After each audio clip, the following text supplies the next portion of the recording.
85 এই 85 বছরের লোকটাকে হিয়ারিংয়ে ডাকা হয়েছে। একে নতুন করে প্রমাণ দিতে হবে যে এই লোকটা ভারতবাসী, একা এর নড়ার ক্ষমতা নেই। তাকে ডেকেছেন, ভালো করেছেন। এবার তাকে একটা লোক দিয়ে DLA 2 গিয়ে সাহায্য করে। হ্যাঁ ঠিক আছে ঠিক আছে ঠিক আছে, আমরা এইটা দেখানোর জন্য যে একে 85 বছরের বৃদ্ধ। আপনার নাম কি? জ্যোতিষ মহন্ত। ওনাকে জিজ্ঞেস করেন, আমরা একদম প্রত্যেকটা লোককে যেভাবে একদম করছেন তো ভালো করছেন। আমি বলছি যে এদের সাথে একটা লোক গেলে অন্য কোনো, ওখানে তো গোলমাল করার ব্যাপার নেই, সাহস পাবে, দুটো কথা জিজ্ঞেস করলে বলতে পারবে। ঠিক আছে,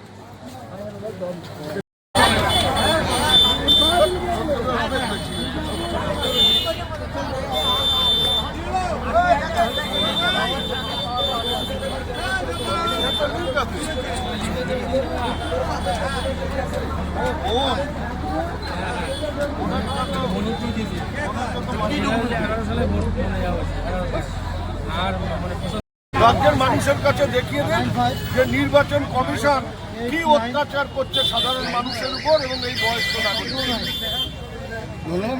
দাদা আপনি কাঁদছেন কেন? কেন কান্না করছেন? ভয়ে আছেন কি? ভয়ে আছেন? ঠিক আছে ঠিক আছে, আমরা কথা বললাম, দেখতে পাচ্ছেন মন্ত্রী পাশে বসে রয়েছে এবং খুব কিন্তু টেনশনের মধ্যে মনে হয় রয়েছে। এমনটা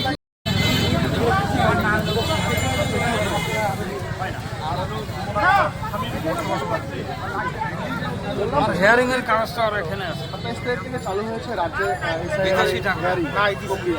এবং দেখা যাচ্ছে গতকাল আমরা লক্ষ্য করেছিলাম দিনহাটা 1 ব্লকের মধ্যে প্রায় 96 বছরের এক বয়স্ক তার এসআইআর এর নোটিশ এসেছে এবং আজ দেখা যাচ্ছে প্রায় 60 বছরের অধিক অনেক বয়স্ক লোক রয়েছে, তাদের নামগুলো রয়েছে। কি আমি তো আজকেই এখনই দেখলাম একজন 85 বছরের উপরে বয়স, সোজা হয়ে হাঁটতে পারেন না, সাথে স্ত্রী আছে। তাদেরকেও নতুন করে প্রমাণ করতে হচ্ছে যে তারা ভারতবর্ষী। তাদেরকে এত বছর ধরে ভোট দিয়ে এলেন, এত বছর সরকার তৈরি করার পরে তাকে এখন বলতে হচ্ছে যে আমাকে ভোটার তালিকায় নাম তোলা হোক। এগুলো ছেলে মানুষই হচ্ছে, এগুলো ভোটারদের নিয়ে ছেলে খেলা করা হচ্ছে। মানুষের যে অধিকার, সেই অধিকার নিয়ে ছিনিমিনি খেলা হচ্ছে। এর বিরুদ্ধে সবার প্রতিবাদ করা হচ্ছে। কি চান? যে ন্যায্য ভোটারদের নাম বাদ দিয়ে ওদের পছন্দের ভোটারদের নাম তুলে ভোটার তালিকা তৈরি করে ভোটে জিততে চান? সাহস থাকে ঘোষণা করুন। বিজেপির নেতারা, নির্বাচন কমিশন ঘোষণা করুন যে প্রকৃত ভোটার, বৈধ ভোটার প্রত্যেকের নাম ভোটার তালিকায় ওঠানো হবে। ভোট হবে, মানুষ যাকে ভোট দেবে সে জয়ী হবে। এইসব, এটা এক ধরনের বাচালতা। এই ধরনের কাজ করে মানুষের অধিকারকে ছিনিয়ে নেওয়া হচ্ছে। আমরা শেষ পর্যন্ত লড়াই করে যাবো এর জন্য। বাবার নাম নাই,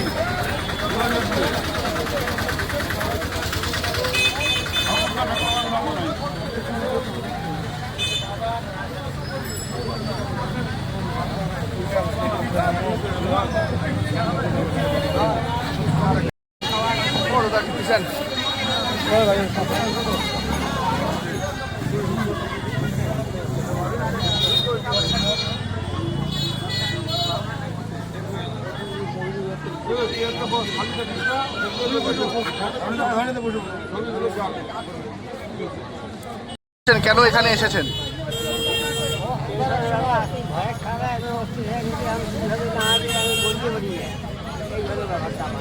আপনার বয়স কত?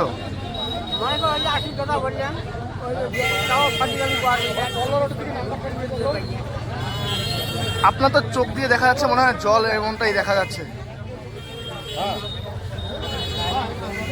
হ্যাঁ হ্যাঁ, আপনি একদম নিশ্চিন্ত থাকুন। আপনার নাম? কথা বলছেন, কেমন খারাপ আছেন এবং কি কি? এই তো আমাদের দায়িত্বের মধ্যে পড়ে। দল তো আমাদের বলে দিয়েছে যে যে মানুষগুলোর নাম ভোটার খসড়া তালিকায় নেই, যাদেরকে হিয়ারিংয়ে ডাকা হচ্ছে, আমরা সর্বতোভাবে তাদের পাশে থেকে তাদের সাহায্য করব। কে আমাদের ভোট দেন, কে ভোট দেন না, সেটা দেখা বড় কথা না। প্রত্যেকটা লোকের নাম যাতে ভোটার তালিকায় ওঠে, সেটাই আমাদের দাবি। সেই দাবি নিয়েই এখানে আছি এবং মানুষকে যতটা সহায়তা দেবার চেষ্টা করছি সেগুলো দেবে। একটা মেন্টাল সাপোর্টও আছে।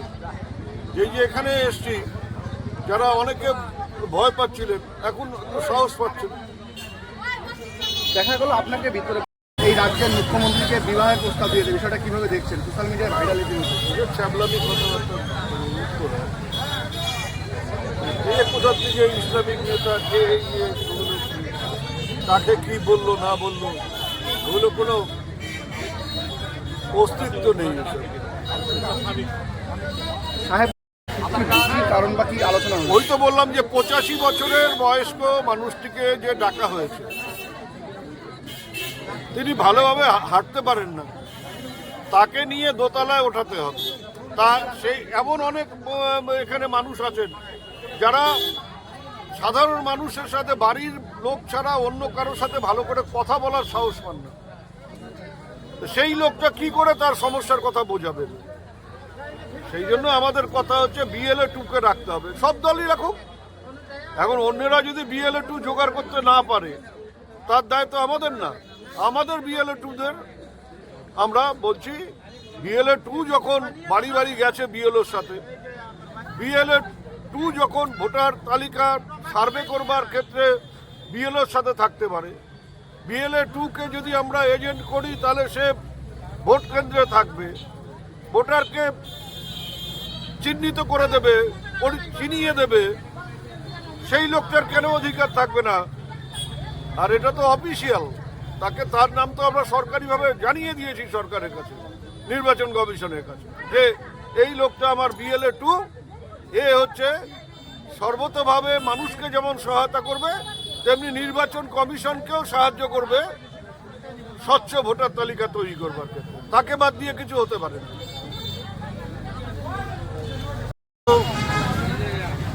ভোটার তালিকায় নাম নেই, এখন হিয়ারিংয়ে ডেকেছে, যেগুলো চেয়েছে সেই ধরনের কোনো কাগজ নেই। এবার এদের ক্ষেত্রে কী হবে? অনেক রাজনীতি দেখা যাচ্ছে এই হিয়ারিংয়ে, এবং এ তো সাধু মানুষ, চেহারা দেখলে বোঝা যায়। তাহলে যারা সাধুদের নিয়ে মিছিল করে, যারা সাধুদের নিয়ে বাংলাদেশের হিন্দুদের উপর আক্রমণ হওয়ার কারণে সাধুদেরকে নিয়ে মিছিল করে প্রতিবাদ জানায়, এই যে সাধু মানুষটার ভোটার তালিকায় নাম নেই, সেই নাম তোলার ক্ষেত্রে তাদের তো একবারও চোখে দেখা যাচ্ছে না। তারা কোথায়? মানে যেটা দিয়ে খবরের কাগজে ছবি হবে, যেটা দিয়ে বিভিন্ন সোশ্যাল মিডিয়াতে বা টিভি চ্যানেলে খবর উঠবে, সেখানে তারা মিছিল করবেন, যাবে, মানুষের পাশে দাঁড়াবে। এই লোকটা এখন আমাদের কাছে এসছেন, আমরা চেষ্টা করছি দেখি কিছুভাবে এর নাম ওঠানোর ব্যবস্থা করা যায়। দাদা কি হয়েছে দাদা আপনার? আমার তো হচ্ছে হেয়ারিং আছে। কেন, কি কারণে হিয়ারিং আসলো? এখন আমরা হচ্ছে ছোটোতে দিদির বাড়িতে ছিলাম, বাইরে কাজ করছি। কারণ আমাদের তো বাবার 2002 সালের কোনো লিস্ট নাই, কারণ ছোটোতে বাবা মারা গেছে। এখন দিদির লিঙ্ক দিছি, এখন আমরা বাইরে থাকি। আপনি কি ভিতরে গিয়েছেন?